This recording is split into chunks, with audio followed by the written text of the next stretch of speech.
Yo, imagine sitting on a normal flight, right? Just another chill afternoon in America, people reading magazines, flight attendants pouring drinks, nothing weird going on. Then suddenly, this quiet dude in a suit leans over and hands the flight attendant a note. At first, she thinks it's random, a guy trying to flirt or something. Happens all the time, right? But then she reads it, and her face goes pale. Because the note says one thing: I have a bomb. Yeah, bro, no cap. What happened next turned into one of the most insane crimes in US aviation history. A man hijacked a plane, calmly demanded $200,000 in cash and parachutes, then jumped out of the aircraft into the freezing night sky, somewhere over the dark forests of America. And here's the part that's straight up chilling. He was never seen again. No body, no trace, no arrest. Just a dude, a briefcase, a parachute, and a mystery that's been haunting investigators for over 50 years. This is the real story of DB Cooper. And trust me, bro, the deeper you go into this case, the crazier it gets. So yeah, lock the door, turn the lights down, and don't watch this alone. Because tonight we're diving into one of the most legendary unsolved crimes in American history. All right, so the date was November 24th, 1971, the day before Thanksgiving. And at Portland International Airport in Oregon, a man bought a one-way ticket on Northwest Airlines Flight 305 heading to Seattle, Washington. Now, nothing about this guy screamed criminal. Straight up, he looked like a regular businessman. Dark suit, white shirt, black tie, raincoat, clean-cut, calm, polite. Witnesses later said he looked like he was in his mid-40s, the kind of guy you'd see sitting at a bar after work, drinking whiskey and minding his own business. When he bought the ticket, he used the name Dan Cooper. Remember that, because the media later screwed up the name, and that's how the legend of DB Cooper was born.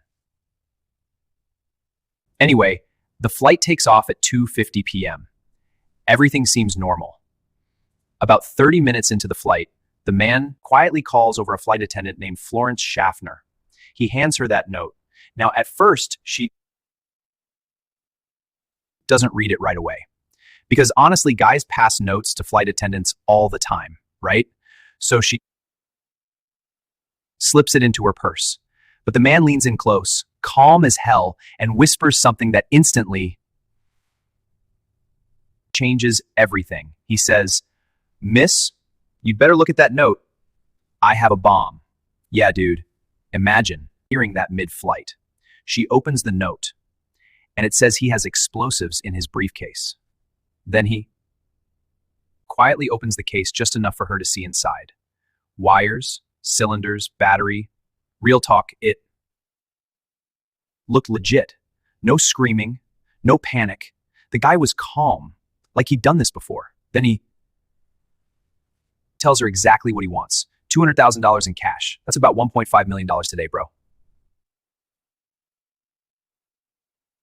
And get this, he also demands 4 parachutes, 2 main chutes, 2 reserves. You're probably wondering why. Well, investigators later realized something creepy. By asking for multiple parachutes, he made authorities think he might take a hostage jump, meaning they couldn't sabotage the parachutes. Straight up genius level manipulation. The plane lands in Seattle a little after 5 p.m.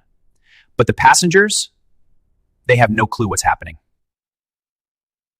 The crew tells them there's a minor mechanical issue. Meanwhile, behind the scenes, the FBI and airline officials are scrambling like crazy. The crew tells them there's a minor mechanical issue. Meanwhile, behind the scenes, the FBI and airline officials are scrambling like crazy on those bills. So if the money ever surfaced, they'd know. Eventually, the plane lands. The ransom and parachutes are delivered. Passengers are released safely. But here's where things get insane. Because Cooper isn't done yet. Not even close. He tells the pilots to refuel the plane and take off again. This time heading toward Mexico City. But he gives them very specific instructions.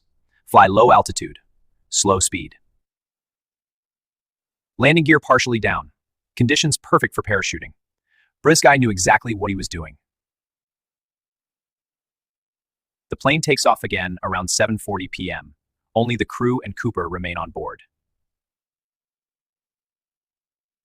Outside, it's pitch black. Storm clouds, heavy rain, cold winds ripping across the sky. Somewhere over the dense forests of Washington state, Cooper walks to the back of the plane with the money and parachutes. He tells the crew to stay in the cockpit. And then, at around 8:13 p.m., the plane suddenly jolts, like a weight just dropped off the back. The pilots knew instantly what happened. Dude had jumped out of a Boeing 727 into the freezing night with nothing but a parachute and a bag full of cash.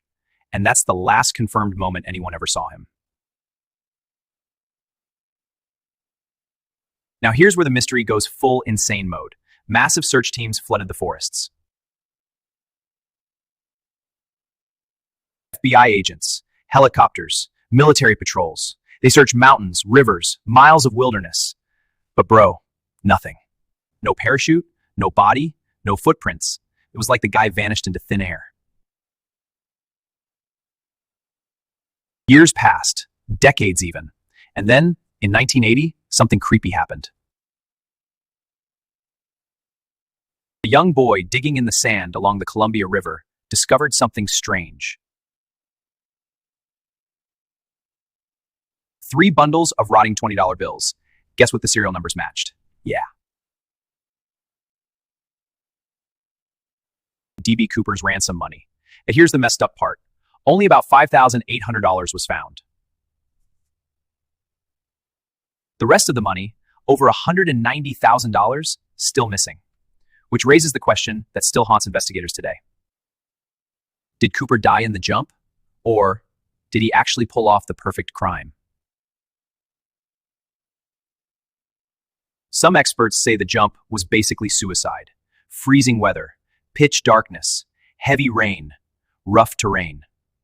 But others say something different. They say Cooper knew too much. His flight knowledge, his calm behavior, his precise demands, it all suggests he had military parachute training, maybe even special forces. And if that's true, then bro, there's a chance he survived. Meaning somewhere out there, a man lived the rest of his life quietly knowing he once jumped out of a hijacked plane with a bag full of cash. And got away with it. And here's the twist that makes this case even crazier. In 2016, after decades of investigation, FBI officially closed the case. Yeah, one of the most famous unsolved crimes in American history, and they simply ran out of leads. Meaning the real identity of D.B. Cooper may never be known. Some say he's dead in the mountains. Others think he escaped and started a new life somewhere, maybe watching the news years later like, damn, they still haven't figured it out. And honestly, bro, that thought alone is chilling as hell. So yeah, think about it. A mysterious man boards a plane, threatens a bomb, takes $200,000, jumps into the darkness, and disappears forever. No arrest, no confession, no answers. Just one of the greatest unsolved mysteries in American history. And honestly, stories like this remind us something real creepy about the world. Sometimes people commit insane crimes and they actually get away with it. Straight up. If this story blew your mind, hit that like button and subscribe to the Zaingi Files for more dark, true crime mysteries, horror stories, and revenge cases that'll keep you up at night. We drop new chilling stories every week. And trust me, some of the ones coming next are even more disturbing than this. Also, comment below, bro. Do you think D.B. Cooper survived the jump or died in the wilderness? Because honestly, this mystery might never be solved. And that is what makes it so chilling.